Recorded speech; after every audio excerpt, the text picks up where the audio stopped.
It's a big difference between tactics and theory. Us engineers don't live in a bubble. Everything we do with the fire service. Practical applications must be developed by your department.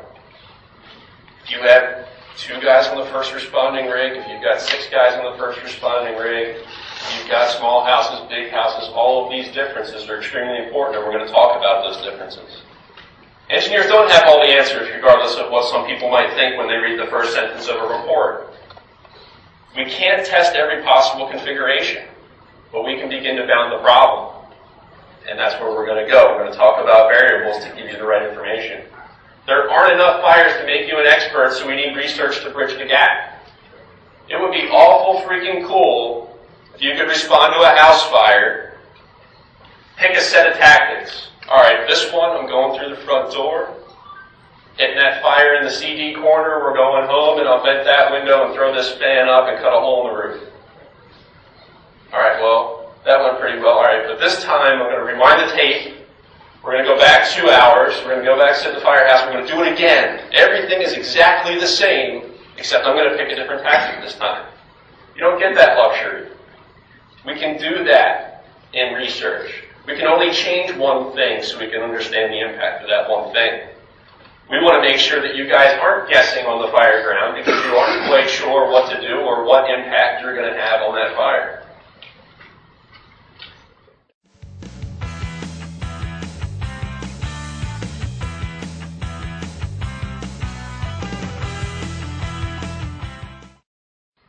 So as we go through this, I'm kind of taking feedback that I've heard from people around. And if at any point you hear never ventilate, never go inside, always throw water from the outside, never go over a basement fire, never vertically vent, everything you did in the past is wrong. If you hear any of those things at any point, listen harder. That is not what I'm saying at all. Hear the whole picture.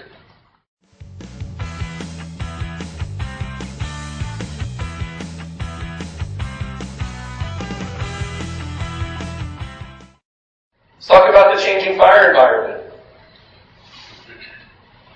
Look at this, I tricked you into a formula. Silly engineer. Larger homes, open spaces, evolving fuel loads, more void spaces, changing building materials and new technologies. This stuff is coming at you from all different angles. It's not just one thing that's changing, your whole fire environment is changing. Every one of these poses different problems for you, and when you start combining them, they're creating problems that we don't maybe even quite understand yet. One thing's for sure, we're seeing faster fire propagation, shorter times to flashover, rapid changes in fire dynamics, shorter escape times, shorter times to collapse, and unknown hazards. Solar panels. Did a huge project on solar panels. There were hazards there that I would never even have thought of until we got into that project.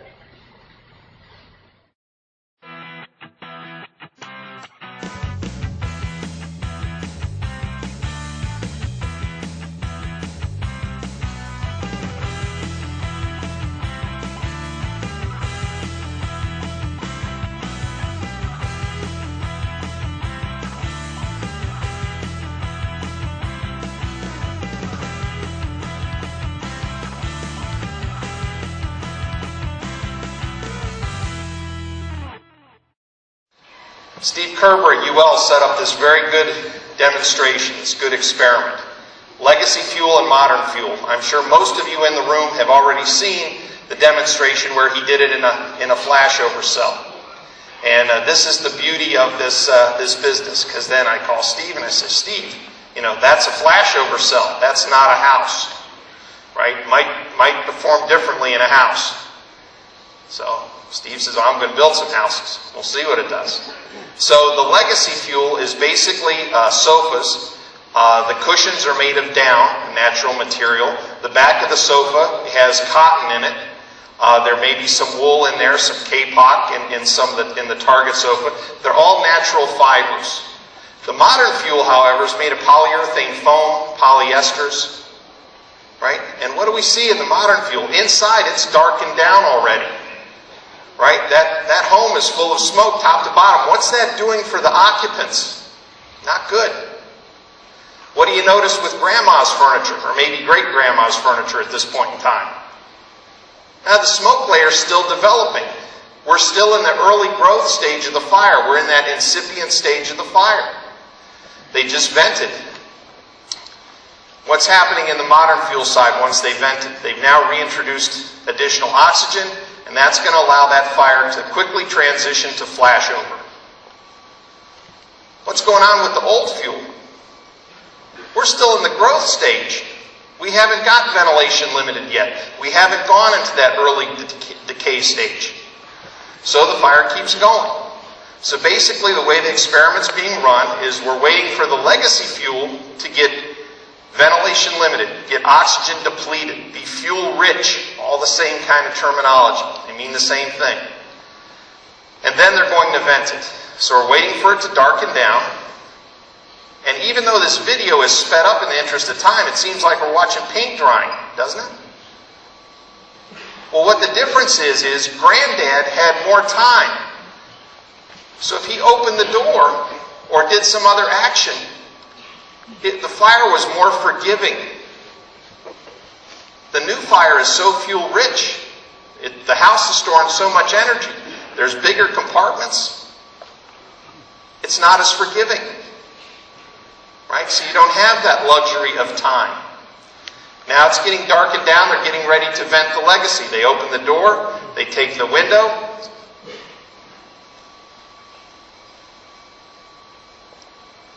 It's not flashed over yet. It's going to. But again, it takes it a little more time to build that heat release rate to get to the point where it can flash over the room.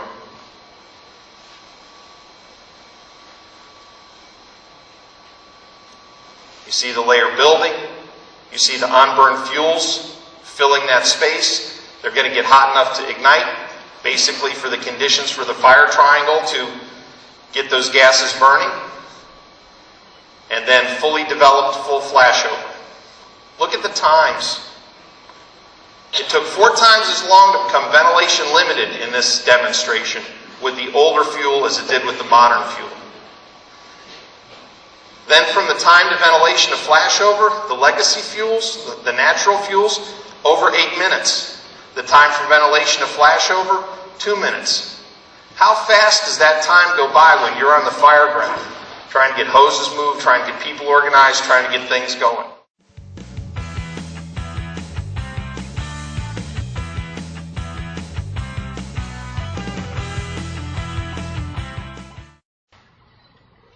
One of the few graphs I'm going to show you because I think there's some really neat differences here. The blue temperature is the modern temperature in the living room. It hits 1100 degrees Fahrenheit before it runs out of oxygen, versus the legacy only hits about 400 or a little more than 400 before it runs out of oxygen. It dies down. We drop from 1100 degrees down to 400 degrees, and then we ventilate and we go back up to 1800 degrees. Over here, we ventilate. It drops to about 250. It chugs along. It's trying, and it finally hits flashover. We're at about 1600 degrees. So when you start talking about, well, fires are hotter today, temperature-wise, well, maybe. I mean, this says it might be true. 1800 degrees instead of 1600 degrees. Does that really matter to you? Absolutely not. It's how quickly it gets there. Here we're getting there in 2 minutes. Here we're getting there in 8.5 minutes. Look at the oxygen concentrations. We drop to 5% before we recover. And then when we're involved, we drop to 2%. Legacy, we're running out of oxygen. We're still in the 18% ballpark, not the 5% ballpark. Our pendulum isn't swinging so fast that it overshoots and swings back. So the responsiveness to that oxygen is going to be very different because of the oxygen concentrations we're dealing with. So here, this pretty much sums up the workplace. Houses are getting smaller, houses are getting bigger, lots are getting smaller, fuel loads are changing, layouts are changing, building materials are changing. Have your staffing, training, tactics changed to adapt to these changes? Doesn't need an answer. Think about it. You all have a different answer to that question, probably.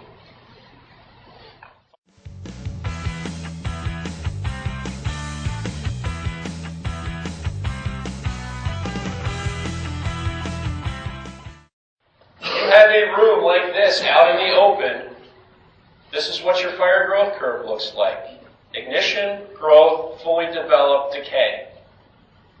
That's really what we're doing in our firefighter training buildings. We can't do this in our firefighter training buildings, where you get growth, then you get a decay stage, then there's a ventilation, and then you get growth, and then it's fully developed, and then you get decay. That's what happens when you take this and put it in a structure and ventilate the structure. This is even too simple. Here's a fire growth curve where two things happen. The front door gets open and a hole gets cut in the roof. It's important to know that there isn't one growth stage. There isn't one decay stage. There isn't one fully developed stage. Don't get thrown off by all this stuff. It's actually pretty simple. The fire ignites. It grows. At some point, it transitions from a fuel-limited fire to a ventilation-limited fire. As it makes that transition, it's running out of oxygen, and then you get your first decay stage, or your initial decay stage. From this point on, we're ventilation-limited. We're now producing more fuel than we have oxygen to burn. We get our initial decay. An event takes place.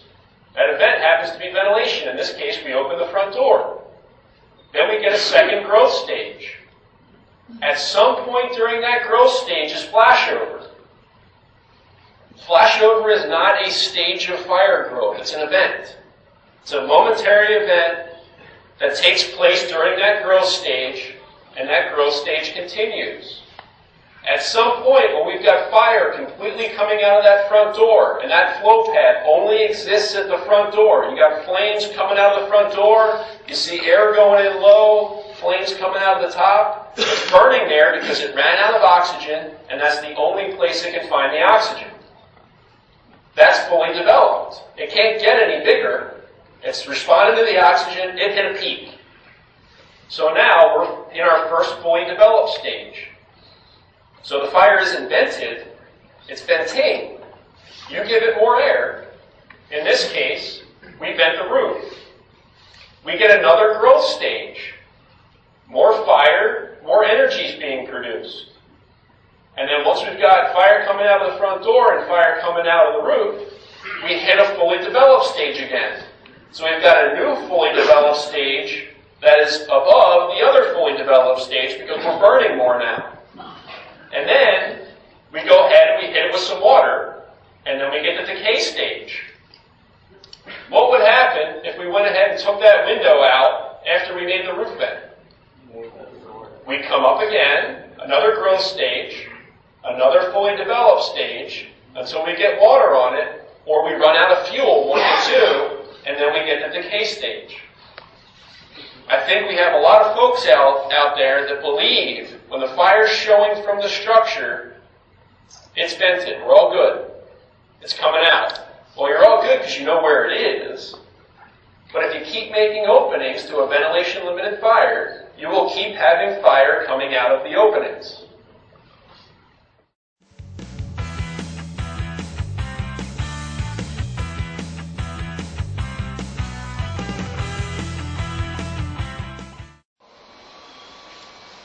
Flow path. Be hearing a lot about this word. So this definition is now going into the ventilation bulletin for the FDNY, so that people can understand flow path. So what we have there is a fire room that's colored orange. We have an air inlet. Then we go down a hallway. We go to a living room. And then you see the red arrow, hot, blue is cool, going to an outlet. So flow path. What is a flow path? Well, this is based on a definition that FDNY is adopting. We understand that the final bulletin is going to go out in May. A flow path is the volume between an inlet and an outlet that allows the movement of heat and smoke. So in very simple terms, this is our flow path. Okay? This is our inlet with the blue, the cool area. It goes through the fire. The fire acts as a pump. This pump actually does a couple of things. Not only does it move the product, but it also adds mass to it in the form of combustion products, and it adds energy to it, right? And then it pumps it out. So we have this lower density, higher pressure gas that's going out in this hot layer. So this is the exhaust. So inlet, exhaust. The place where you do not want to be is in the exhaust. Here's another view, sort of showing a flow path. So again, we're going to talk about different building configurations. Flow paths can get pretty complicated in a big building. And many times, firefighters' actions can make them more complicated.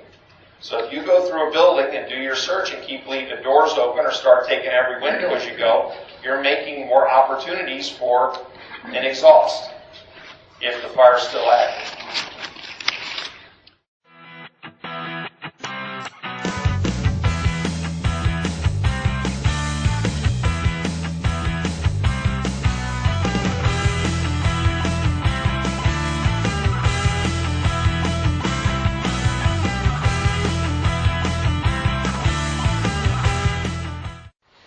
Forcing the front door is ventilation. Here's another one that we've overlooked for some time. Do we teach fire behavior with forcible entry? Probably almost never. However, a doorway is the best possible way to ventilate a ventilation-limited fire. It goes all the way to the ground, which is ideal. So your air can go in low and some hot gases can come out high.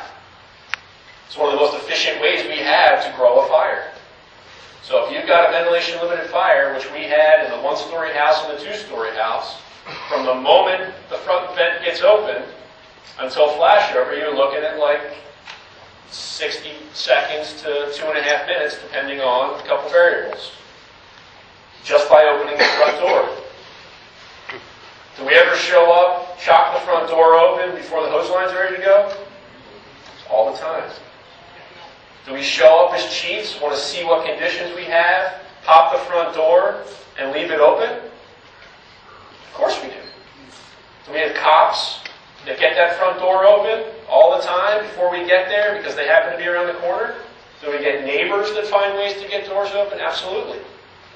Best way to grow a fire. Who knows how long that door's been open? Maybe the occupant left it open, maybe they forced it open. The fire's not going to wait for you to get your line together and get your mask on. It's going to respond to that oxygen.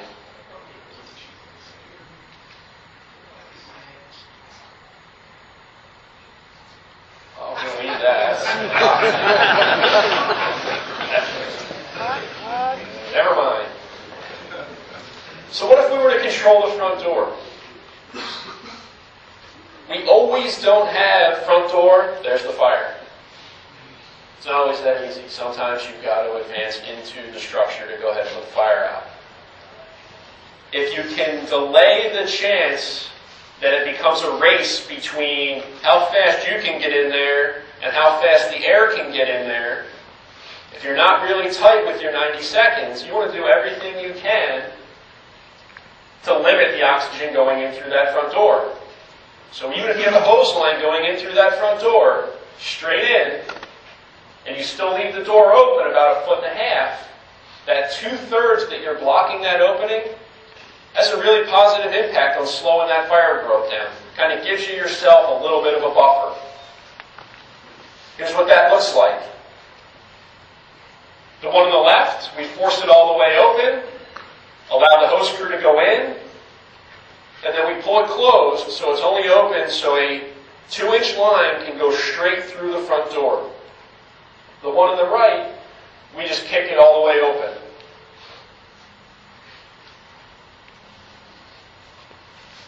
big is the gap on the door on the left? Gap in the door is about 1.5 feet.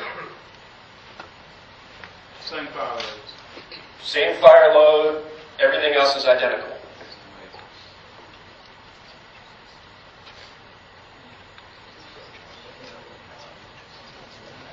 So what does that look like? Well, we also combined this with a vertical ventilation test. The way we triggered vertical ventilation was as soon as we hit 400 degrees Fahrenheit at 3 feet, at your head where it would be extremely hot. So what we saw, from the door wide open to the door control, there was about a 3-minute lag in reaching 400 degrees at 3 feet. That's an extra 3 minutes of getting water on that fire. In the two-story, we've got a fire in the back of the house, so the door is further away from where the fire is. Longer flow path for that air to take to get to the fire. We thought the fire was going to go out when we controlled the door.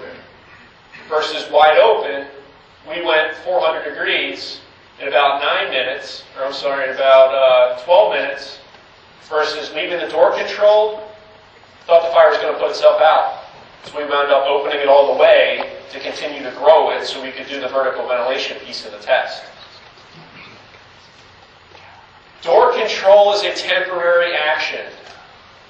I recommend, as whoever the guy is you have at the front door pinch point advancing line, has one hand on the doorknob controlling the door, and the other hand he's feeding line into the crew. Any little bit, whether it's half or 2/3 or whatever, that he's stopping that oxygen from going in through that front door, he's buying that crew time to put water on the fire. Once water gets on the fire, open the door. That's when you're winning the battle. It's all about winning the battle. The fire is going to create a certain amount of energy. If you're taking away more energy with your hose line than that fire is creating, vent your heart out. Open it up, you've won the battle, the smoke will lift. If that fire is producing more energy than you're taking away, and you ventilate, conditions will get worse. It's all about that heat release rate. It's all about that ventilation limit. Door control is not only for hose line advancement.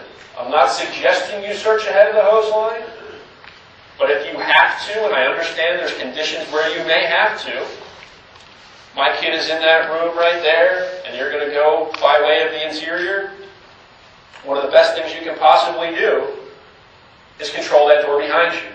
That way it's not a race.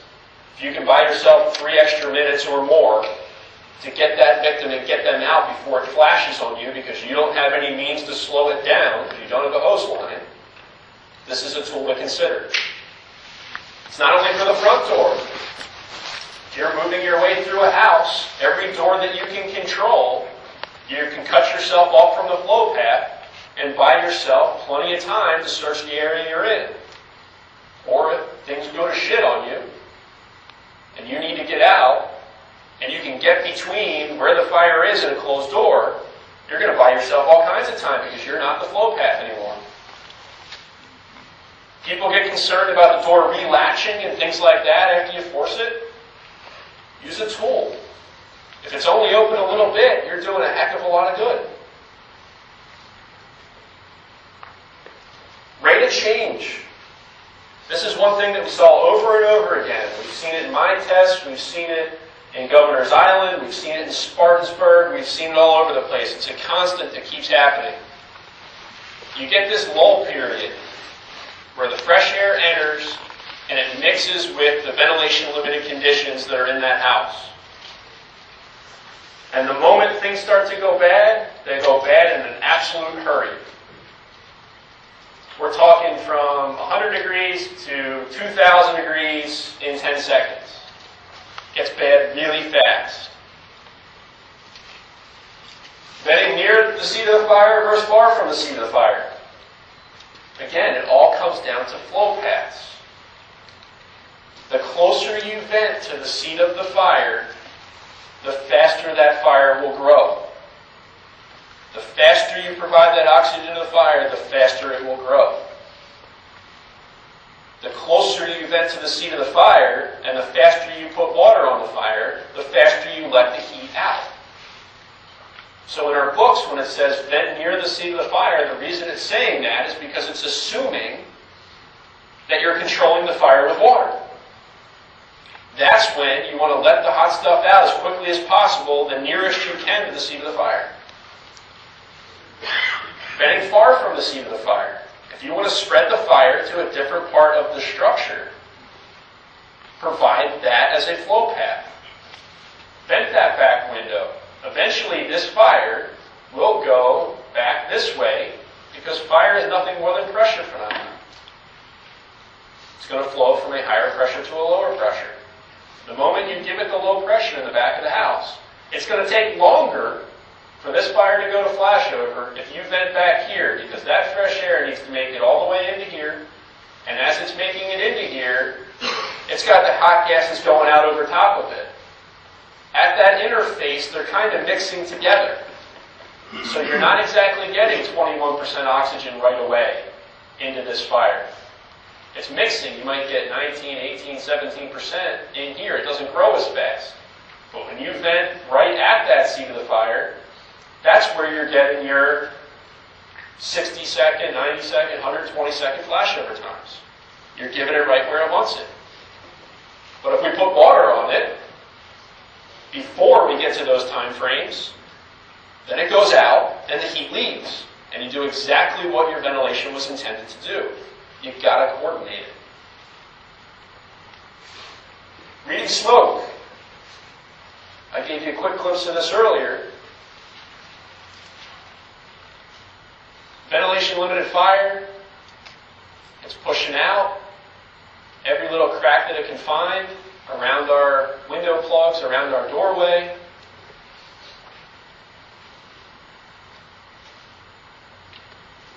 It's going to start changing from gray to white. So if we're reading colors, we might be getting some mixed messages.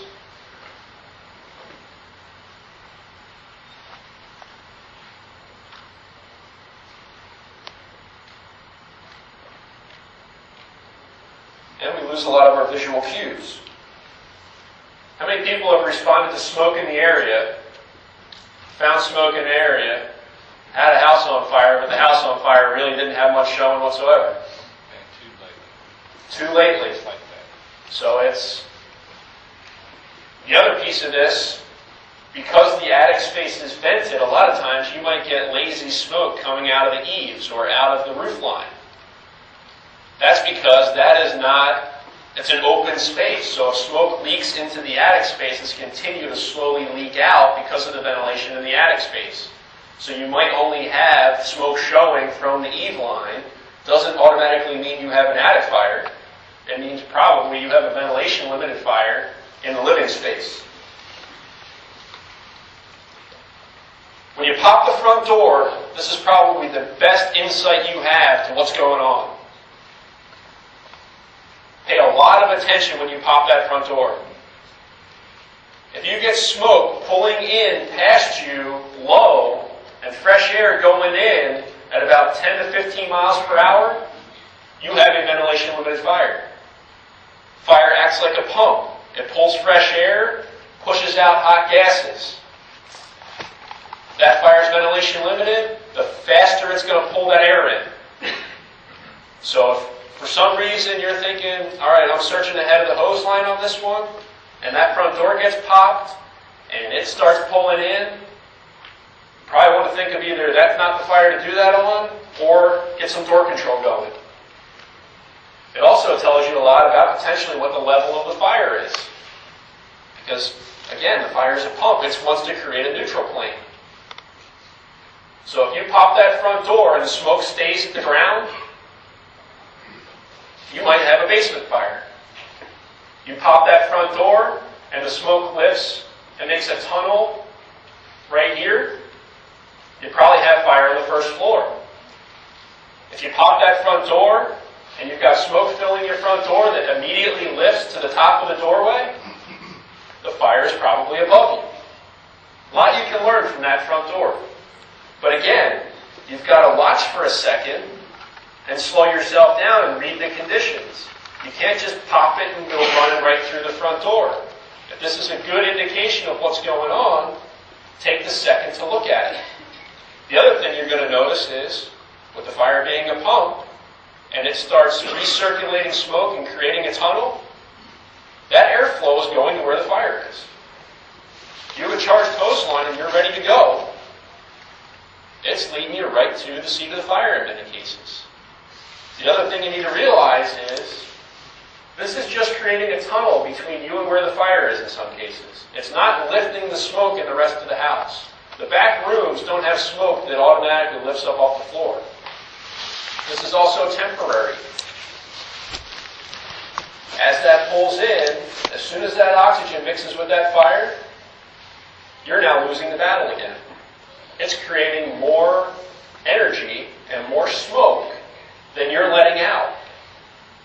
So if you go ahead and start to ride that tunnel in, and you don't get to the seat of the fire, you're going to lose your visibility, and your tunnel's going to go away, and you're going to black out on you. Then the question is, what's going to win? The amount of fire coming over your head to go to the low pressure of that flow path, or your water moving in to knock that fire down? One of the more reasons that you need to be controlling the fire from the moment that you go through that front door. One of the things that I like is, how many old guys in here, how many younger guys have been told by the old guys, I want an ear exposed, I want a wrist exposed, I want something exposed so I can get an idea of what the conditions are. Well, I don't want to give up a piece of my body, but I've got a tool that I can use to get an idea of what the conditions are. It's called water. Shoot water ahead of you up into the hot gas layer. If it turns to steam, what do we know? It's over 212 degrees and it's doing work for you. It's taking energy away. You throw water up ahead of you, all falls to the ground, no steam. It's less than 212 degrees, I can keep moving. You also have a 40 or 50 foot reach of your hose string. I can hit almost every piece of this first floor from within the first 10 feet of that front doorway. I can get a really good indication of what part of the house is making steam and what part isn't by sweeping my hose line across that floor. Coordination. I've harped on this enough. It's extremely important that we coordinate our ventilation with our fire suppression. You have to ventilate. However, it can't be alone. You aren't going to control a fire purely by ventilating alone. The amount of energy that you're going to allow to be increased, you need to take away with that hose string. Vent enter search.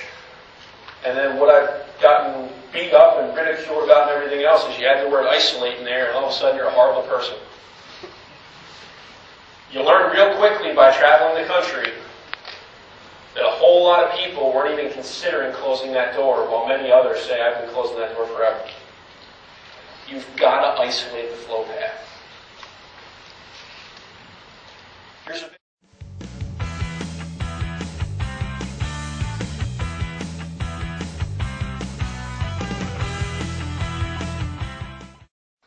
impacted door control.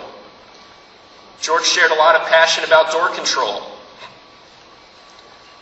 What we're going to do in this experiment is we're going to go ahead, start with the front door closed, allow the fire to grow, allow it to run out of air. Once it runs out of air, we're going to go ahead and open the front door, provide it some oxygen. Then we're going to go ahead and we're going to close the front door again, cut that oxygen supply off. Then we're going to go ahead and give it oxygen again. And you're going to see what's going to happen with the temperatures throughout the structure purely by playing with the front door. Fire again is in the living room on the first floor. Got a flow path through the second floor and out the back. Living room goes to flashover. Front door gets closed. Main source of oxygen coming in low to grow that fire to let the hot gases out the top. See the smoke color changes. Conditions in the bedroom on the second floor change. So it's not only your actions near the fire that are having a huge impact, or the conditions on victims that may be remote from where you are. The simple act of closing the front door can have a huge impact on everything going on in that structure.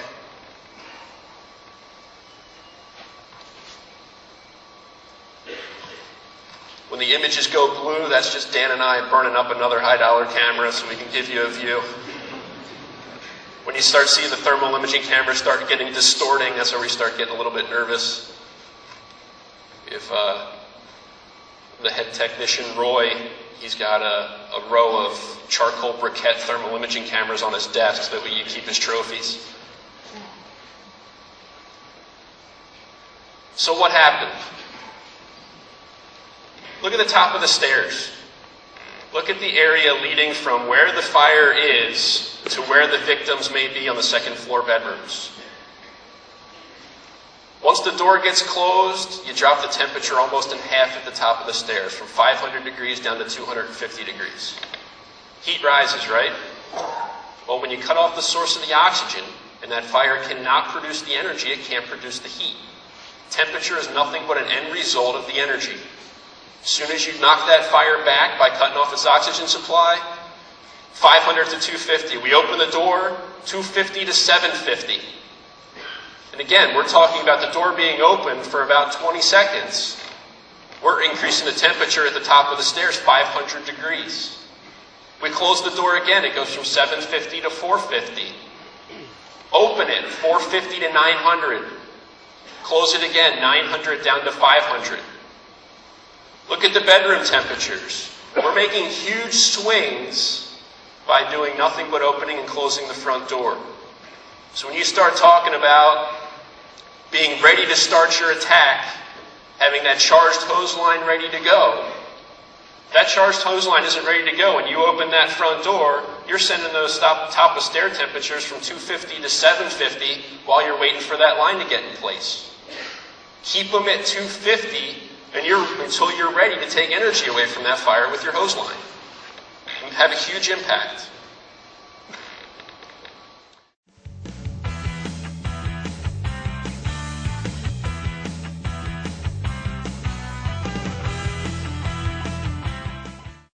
With that, I'm going to turn it over to Steve. Thanks, Dan. All right, so George and Dan really did a great job of setting the stage. Now we get to the fun part. I promise no more grabs. That's it for the grabs. Everything from now on, we're going to start looking at tactical considerations. And again, look at that term, tactical consideration. Figure how it may or may not fit into your operations, how it may or may not fit in with your staffing. Wrap your head around it. Think about it a little bit. We're going to give you videos to show you the visual comparison. And then we're going to throw some figures up to give you an idea of what was happening with the numbers. What would happen depending on where you were, what would happen with where the victims were. What you're looking at is a fire on the first floor, and now you're looking at a window. The closed bedroom window got taken out first, the open bedroom window got taken out second. So if you're conducting a vent, enter, isolate, search operation, that's what you're crawling into with that open bedroom on the second floor, with the door open, and you're going to watch what happens as that door gets closed. So as that isolate takes place, watch how conditions change. Your flow out of that window drops to essentially zero. All of the smoke that's in that room, you've now cut off the source of the fire. The smoke is going to lift. You're going to gain visibility, and for any potential occupant that may have been in that room, you're now improving conditions for them to go ahead, conduct that search. God forbid you find somebody, it gives you the time to get them out.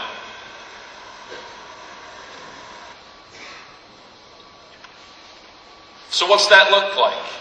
Well, we boiled down all the million data points, and we looked at the key locations within the structure. And the key takeaway here is that you must control that door. If you don't control that door, as you can see, you're at about a 15 mile per hour flow. You can't run that fast, let alone get out a window and get onto a ladder. Look at the temperature changes. The bottom of the stairs take off with that flow path in place. Once that's opened, that window gets broken, you're looking at temperatures at the top of the stairs that are going from 350 degrees to 950 degrees in very short order. You're looking in that closed bedroom, goes up a little bit as the hot gases seep around the cracks. In the open bedroom, you're going from 350 degrees to up over 600 degrees at the ceiling, 170 to 290 at the floor. You're not doing anybody in that room a favor by putting them in the flow path. All right, what happens once you isolate that door? Once you isolate that door in that open bedroom, you drop the ceiling temperature from 450 to 150. Temperatures of the floor go from 170 to 120. Most importantly, you cut off that flow, make it zero. Now you have a place where you can operate and get someone out of that location. And this is a situation that's extremely remote from where that fire started. That fire started in the living room in the back of the house, had to travel to the front of the house, go up the stairwell, and then travel to the bedrooms in the back of the house. Now,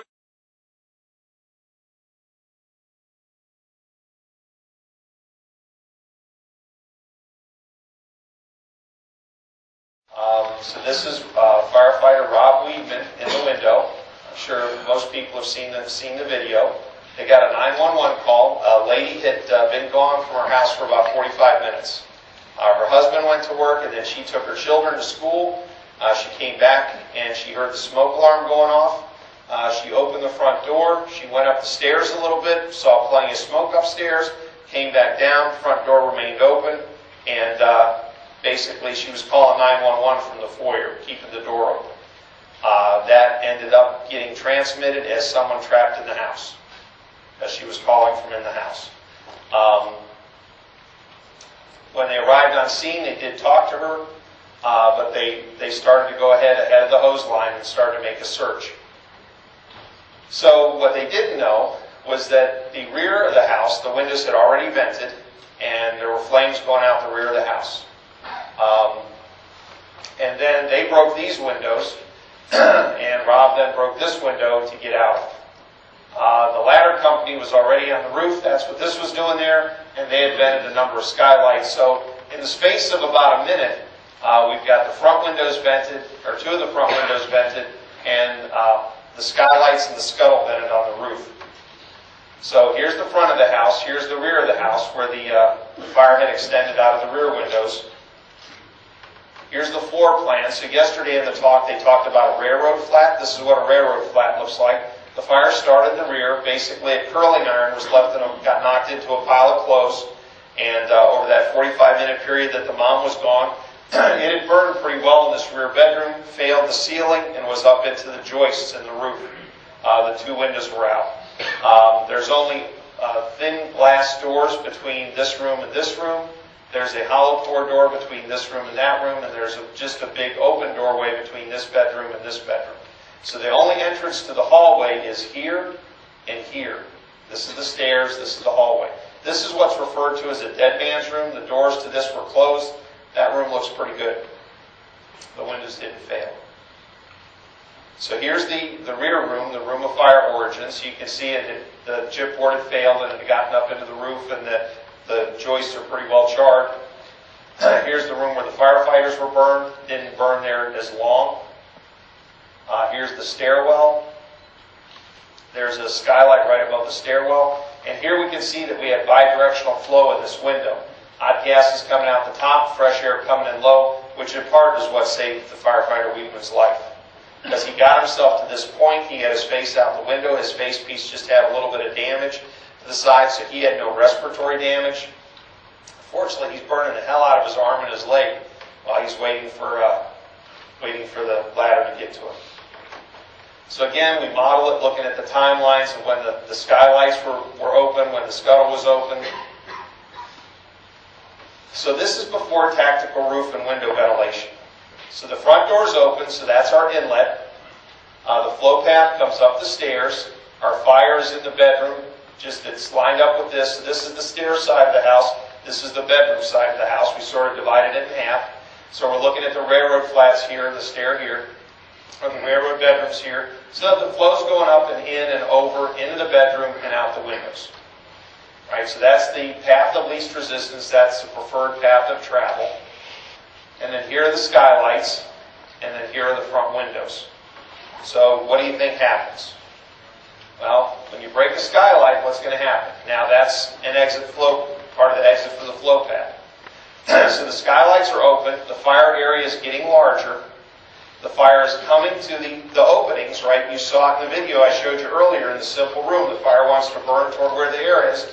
So it's starting to heat up the conditions in the hallway, so the firefighters in the hallway are bailing out. And we've got 2 firefighters doing a secondary search in this room. They're getting warm. One of them comes out in the hallway on fire.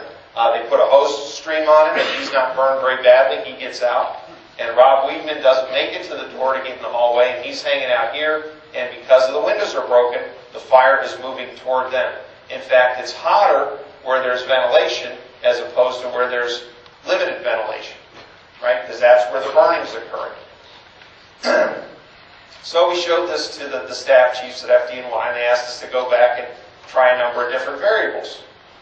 Where what happens if we didn't break this window? What happens if we didn't break that window? What happens? Bottom line is the less ventilation, the less heat. So anytime there was less ventilation, it took longer for the fire to develop, longer for the heat to develop, or in some cases the fire wouldn't have developed enough heat to break the window. So again, people drawing fire toward themselves in an effort to try to make conditions better. Flow path concerns are big in a single-family home as well. So here we have a wind-driven fire, but I'm going to show it to you with and without wind. So basically, the wind was coming from this direction, 17 to 26 miles an hour. The firefighters entered on side A, on the downwind side. The firefighters entered the front door, and their hose line was abandoned here in the rear toward the rear of the house. And what's on the back side of the house is a 16-foot wide glass enclosed patio. So that's on the upwind side of the house.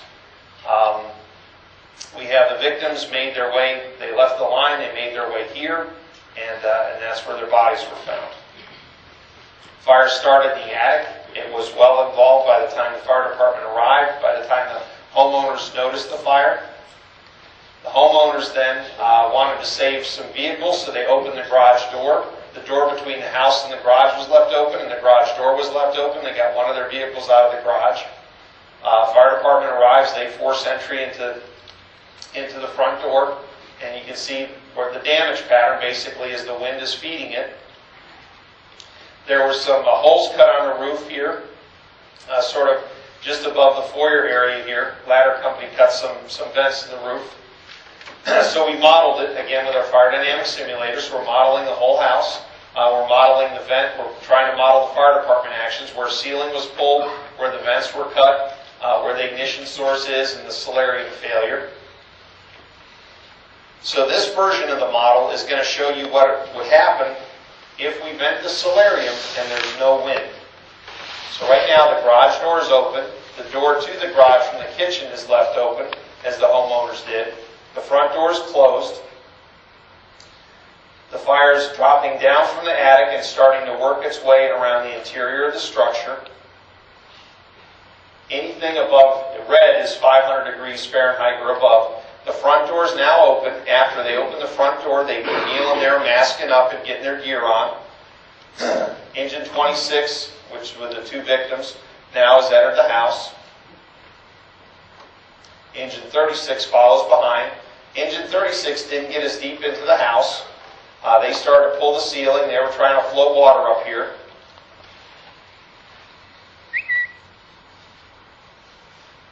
So now we have the ladder company up on the roof. And they start cutting holes. But remember, in this simulation, there's no wind. So the roof is vented, and you actually see a decrease in temperature over here in the area where the roof is vented. So think about it. The flow path's going from the front door to the roof vent. Now the solarium windows have failed. So the heat is now moving out of the solarium windows. So we have an inlet and an outlet there. We're losing a lot of heat right there. and we have an inlet and an outlet here. So we're sort of short-circuiting the fire a little bit, and things are getting better in the house. This is a big vent, 16 feet wide. What happens when the window panels fail and they're now exposed to wind? So same situation, same fire department actions, but now we have wind hitting the back of the house. The fire's developing again. Door open, front door still closed.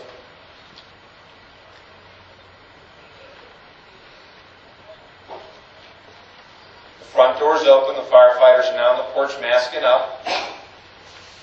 Notice how we start getting additional heat once the front door's open.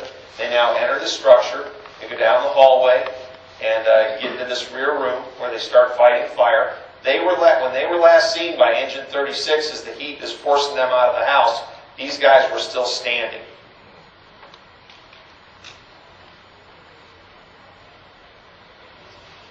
So now the ladder company's up on the roof. They said when they made their first cut, flame came out of the cut right away. They kept cutting, they punched down the ceiling, and when he looked over, he saw about 1 foot of fire coming over the eave.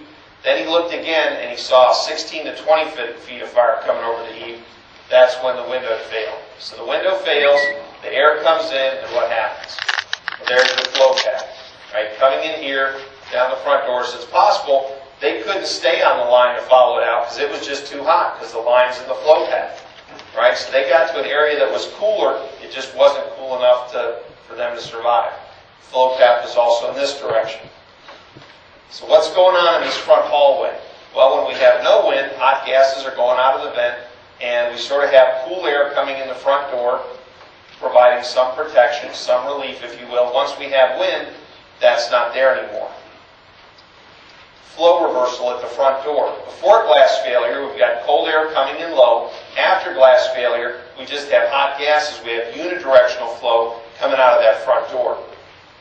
So what's going on here? I mean, if you send a crew in there on the downwind side on a windy day, right, to a working fire, basically you're saying you're putting their life is depending on whether or not a piece of glass, maybe 3/16 of an inch or 1/4 inch thick, fails, right? Because that's going to create this transition. Again, another view of the flow path and where the victims were. They had nowhere to go. They couldn't go this way, it was too hot. They couldn't go that way, it was too hot. And there were security bars on the windows. So their face pieces melted out and they died. Again, you can see the damage is where the flow path was. Here we have Vandalia, and 3 firefighters lost their lives in this fire. It was in a 10-story building. This is the center of the building. It's got one wing going in this direction, one wing going in the other direction. This is the elevator core. And you see on the downwind side we have soot-stained windows, and on the upwind side we have soot-stained windows.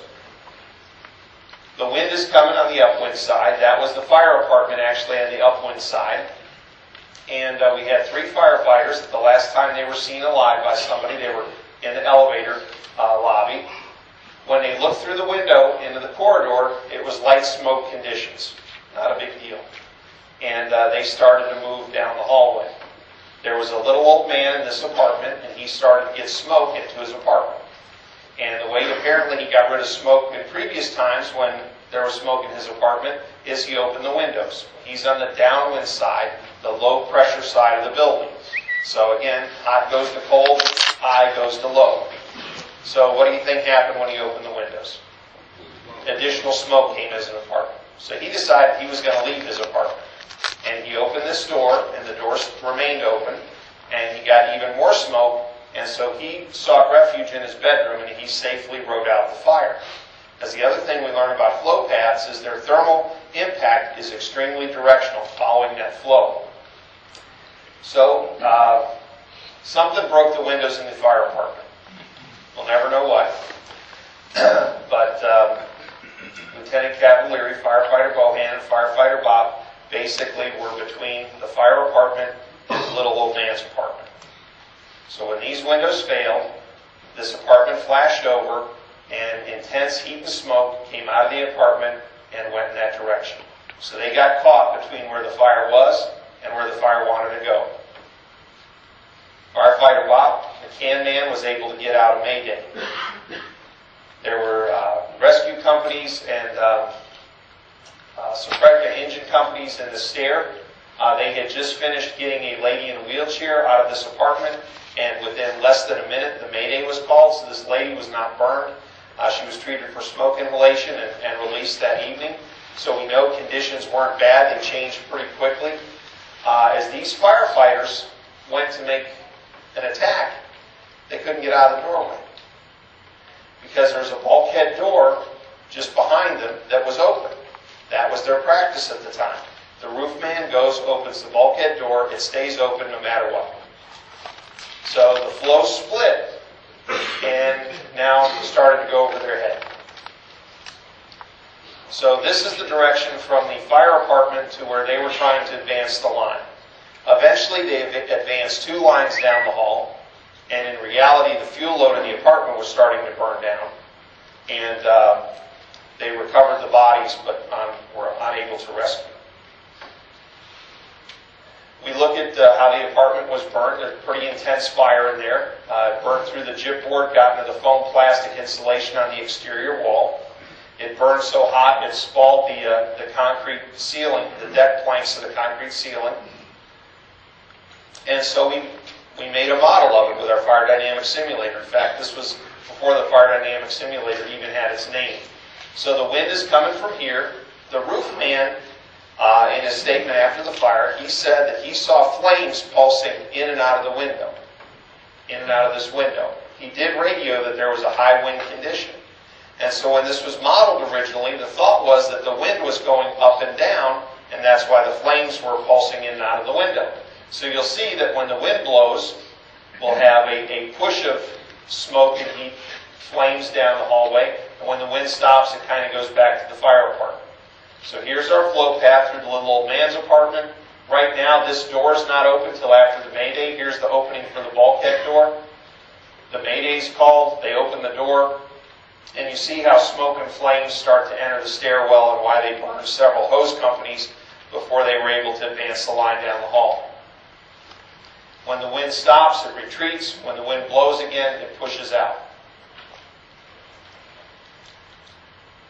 So this was many years ago.